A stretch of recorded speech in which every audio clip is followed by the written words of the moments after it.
Hello les amis, je vous retrouve pour une nouvelle vidéo sur le football français et la Coupe de France et je vais vous présenter le match Lyon contre Valenciennes. Alors c'est un match qui a lieu ce mardi 2 avril 2024 à 20h45 pour le compte des demi-finales de cette Coupe de France 2023-2024. Alors Lyon c'est une équipe de Ligue 1 qui reçoit Valenciennes, une équipe de Ligue 2. Un choc un petit peu des extrêmes, puisqu'en plus Valenciennes est dernier de Ligue 2.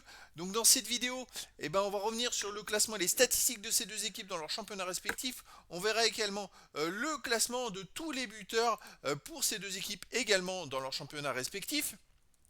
Puis on enchaînera par tous les 10 derniers résultats, surtout toutes compétitions confondues et les stats pour ces deux équipes. Et on terminera par les compos d'équipe et tactiques éventuelles, ce qui nous permettra d'avoir une idée, une tendance à ce match. Alors, surtout d'avoir toutes ces informations-là, on va essayer de définir un pronostic pour cette rencontre, même si de visu, Lyon marche très fort depuis ce début d'année. Ils ont été longtemps derniers de Ligue 1 cette saison en ratant complètement le début de championnat. Depuis, ça va très très fort. Et donc, ils sont grandement favoris dans cette rencontre face à Valenciennes. Alors, Lyon, en Ligue 1, ils sont 10e avec 35 points en 27 matchs, 10 victoires, 5 nuls, 12 défaites, 31 buts marqués, 41 encaissés, moins 10 de différence de but.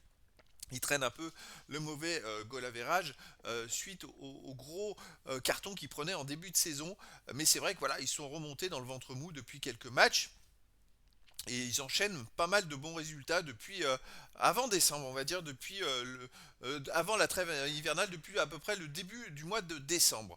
Valenciennes de son côté est 20e de Ligue 2 avec 17 points en 30 matchs, 2 victoires, 11 nuls, 17 défaites, 17 buts marqués, 42 encaissés, moins 25 de différence de but. C'est une saison catastrophique. Ils sont quasiment mathématiquement sûrs d'aller en Ligue 2. Il reste que 8 matchs à jouer et ils ont 16 points de retard sur les premiers non relégables. Donc voilà, une saison à oublier qui peut être rattrapée éventuellement par la Coupe de France. Mais pour eux, ça serait un exploit d'aller gagner à Lyon. Après, ils vont sûrement jouer le match nul et on va en revenir un peu plus loin. Mais surtout, ils ont quand même réussi dernièrement à faire deux matchs nuls 0-0 contre Auxerre et contre Angers, les deux premiers de Ligue 2. Donc ils sont capables d'embêter une équipe sur un match. S'ils se mettent 12 derrière, peut-être que Lyon n'arrivera pas à marquer. Alors, pour ceux qui souhaitent voir ce match à la télé, sachez que vous pouvez le voir sur Bein Sport 1. Au niveau des buteurs, alors pour Lyon, on a Lacazette qui est troisième marqueur de Ligue 1 avec 13 buts. Après O'Brien, 4. Tagliafico, Inuama, 2. Et après, il y a plein de joueurs à un but. Et pour Valenciennes, on a Boutoutaou avec 4 buts. Lilepo, Young, Amash avec 2 buts et des joueurs à un but ensuite en Ligue 2.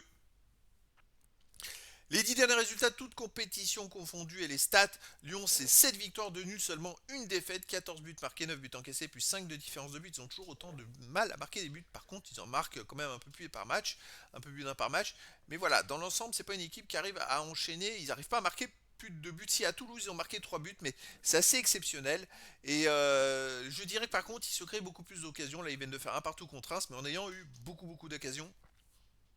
Donc il va falloir voir comment ils vont se comporter chez eux. Lyon reste sur un nul contre un partout, une défaite contre Lens 3-0, un nul contre 0-0 contre Strasbourg. Au tour précédent, ils avaient gagné au tir au but, une victoire 1-0 contre Nice, 2-1 contre Lille et 1-0 contre Marseille. Bref, sur les trois derniers matchs à domicile, Lyon n'a pas gagné. C'est deux nuls et une défaite.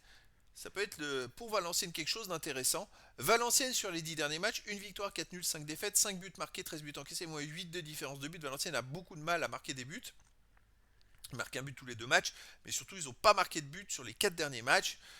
C'est quand même compliqué. Alors effectivement, à la 27e journée, ils ont fait 0-0 à Auxerre, ce qui est une énorme performance. Auxerre est quand même la meilleure attaque de Ligue 2.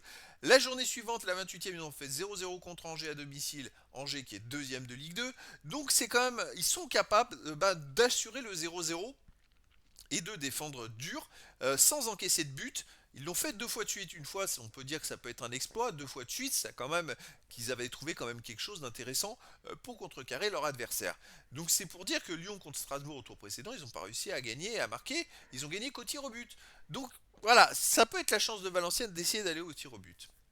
Allez, au niveau des compos d'équipe et tactique, pour Lyon, on aurait du 4-3-3 avec gardien, Perry, défense, Maitland Nice, O'Brien, Caleta-Carte, Tagliafico, milieu de terrain, Cacré, Macic, Tolisso, attaquant, Nuama, Lacazette et Fofana. A priori, Cherki était sorti du match contre Reims à la mi-temps sur une blessure, donc je ne sais pas du tout s'il pourrait être remplaçant et s'il pourrait rentrer dans ce match-là.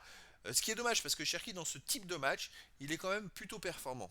Valenciennes de son côté en tactique, ça serait du 4-2-3-1 avec gardien Louchet, défense Blancard, Kei Sanda, Wundenberg, Basse, milieu de terrain défensif, Masson, Bancé, milieu offensif et ailier, Amache, Flammarion, Oyevusi et attaquant, Doucouré. Alors, moi, mon prono, les amis, bien sûr, ça sera la qualification de Lyon.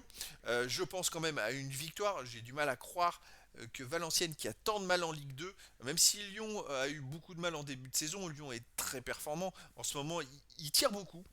Il tire pas forcément cadré, ça peut être un gros problème, mais Lyon est capable de marquer beaucoup de buts, ils sont performants sur coup de pied arrêté, ils sont performants dans le jeu, avec un Alexandre Lacazette en attaque qui est quand même un buteur qui est capable de marquer n'importe quand, qui est plutôt régulier.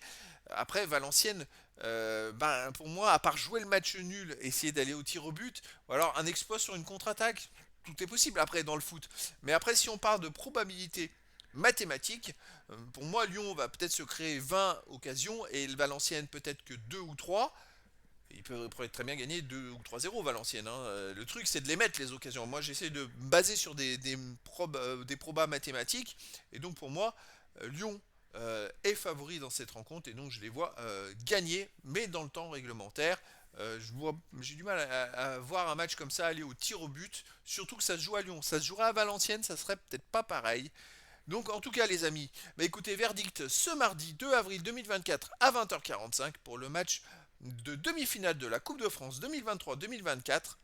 Lyon, qui est 10e de Ligue 1, reçoit Valenciennes le 20e de Ligue 2. Voilà les amis, je vous dis à très bientôt pour une nouvelle vidéo.